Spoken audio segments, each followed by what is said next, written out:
Woman devastated by mystery illness finally learns truth, thanks to dog. The doctor said it was just a normal ailment, but her dog knew better and she needed help immediately.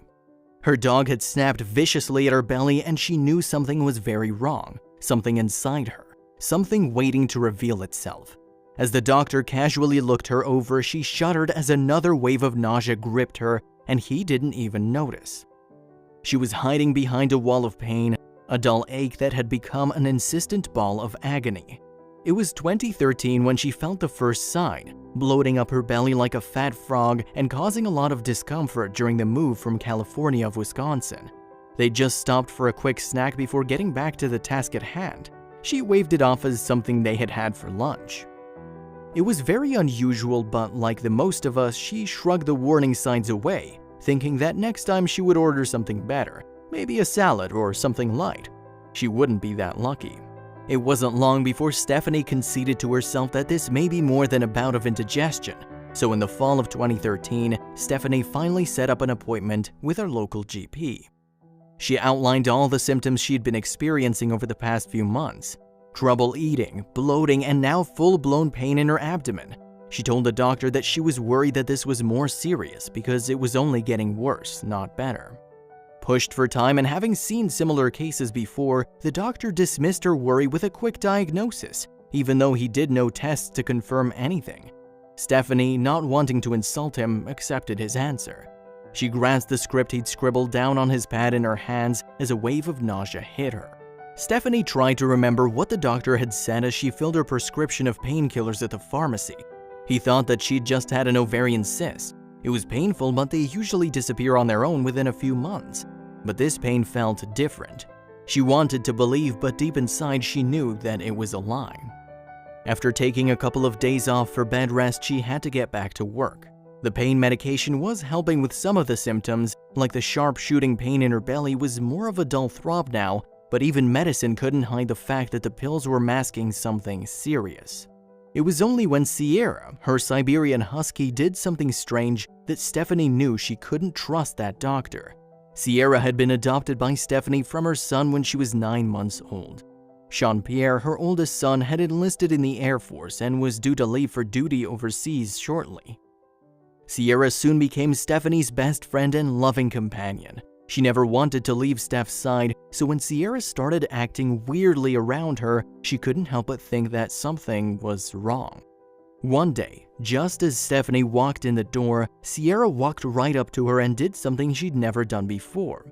She put her nose on my lower belly and sniffed so intensely that I thought I spilled something on my clothes, she recalls. Then Sierra snapped into stress. Now, Siberian Huskies are quite tall dogs, and her nose was right up against Steph's belly, but she didn't click until something strange happened. She did it a second and then a third time, Stephanie explained. Then Sierra stopped sniffing Stephanie's shirt and suddenly turned and fled. After the third time, Sierra went and hid. I mean hid. She ran away in pure terror and Stephanie's blood ran cold. When she eventually found her, she was curled up in a tight ball deep inside her closet. Stephanie was shaken at Sierra's behavior. The sudden change was so unlike her. She was not known to become frightened easily, even taking thunderstorms that most other dogs would cower from in stride. It was clear that the dog had sensed something inside her owner that had deeply unnerved her, but Stephanie wasn't ready to listen yet. Stephanie's symptoms became progressively worse, and she began to deteriorate in front of her family's eyes, but she remained determined to get to the bottom of her illness. She tried natural remedies, herbal concoctions, spoke to apparent experts in online chats, but nothing helped, and no one could give her an answer. Maybe it was all in her head.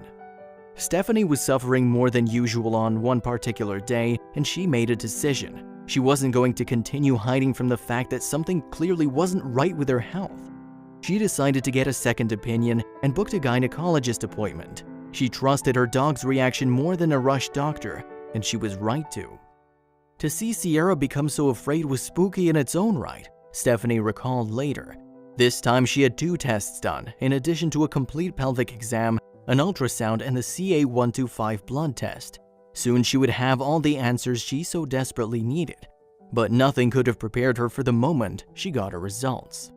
It took a few weeks for Stephanie to get her results from the blood test back, and then the phone call came that rocked her world. The doctor told her that she needed to come in urgently. She'd prefer to speak with her in person about her test results. "So I made an appointment with a gynecologist," Stephanie said, her voice choking up, "and in a matter of weeks and some blood work with an ultrasound, on 11/11 of 2013, I was sitting in the gynecology oncologist room, in shock that I had cancer." She will never forget that day the fight began. On November 11th, 2013, Stephanie's doctor sat her down and told her that she had stage 3C ovarian cancer, a far cry from the ovarian cyst she'd been originally diagnosed with by the first doctor. How could they have missed something so big? Finally, it all made sense. Her strange symptoms and even her dog's behavior. She was relieved to finally have an answer, but where to go from here? In stage 3 ovarian cancer, the cancer is found in one or both ovaries, as well as in the lining of the abdomen, or it is spread to lymph nodes in the abdomen.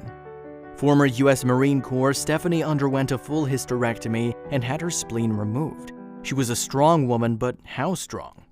In April 2014, Stephanie received amazing news, and all the chemotherapy, worry, and sickness had actually paid off. Her doctor declared her free of disease, cancer-free. But they warned her that cancer has a nasty reputation of returning. Feeling lighter than she had felt in months, she rushed home to tell the family the great news. She was a survivor, but she should have known better. Stephanie resolved to live each day to the fullest. She knew the statistics, and she knew she was lucky to still be here, surrounded by family and not lying in a hospital bed.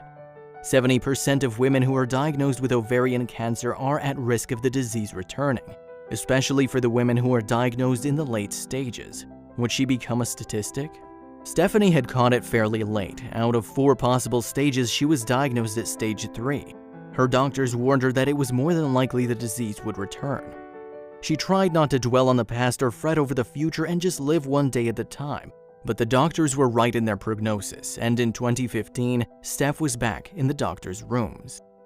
Steph didn't need to be told twice when Sierra did the exact same thing she'd done the last time. She sniffed Stephanie's belly and sped away to hide deep in the closet again. A sinking feeling filled her because she knew exactly what was wrong. Stephanie immediately made an appointment with her doctor, only to find out the terrible news: the cancer had returned. Sierra had caught it a second time, and now it was in Steph's liver. This time, the dread disease was caught earlier, and Stephanie was able to undergo treatment again.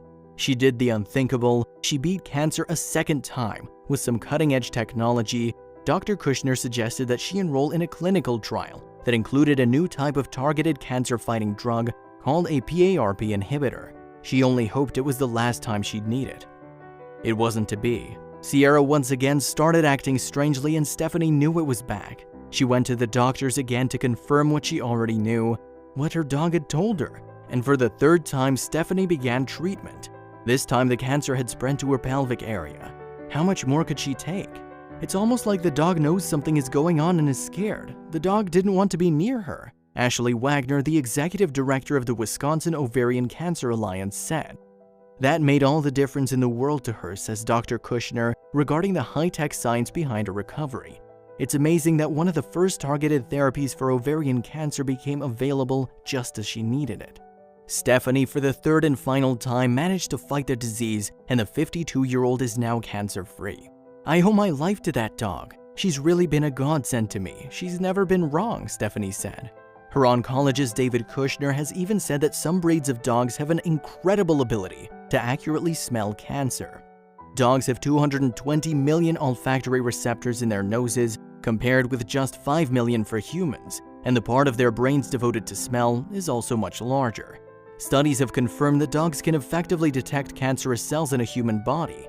The cancer cells release different metabolic waste products to healthy ones. A dog's sense of smell is so powerful that they can detect these cancerous cells even in the very early stages of cancer.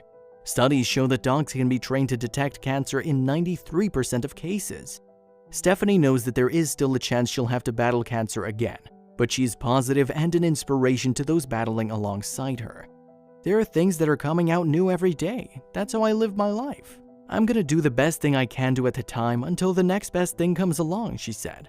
I just feel like my story can let people think about their animals and think, wow, my animal did this when I got diagnosed. Just to give the animals credit that they are pretty smart.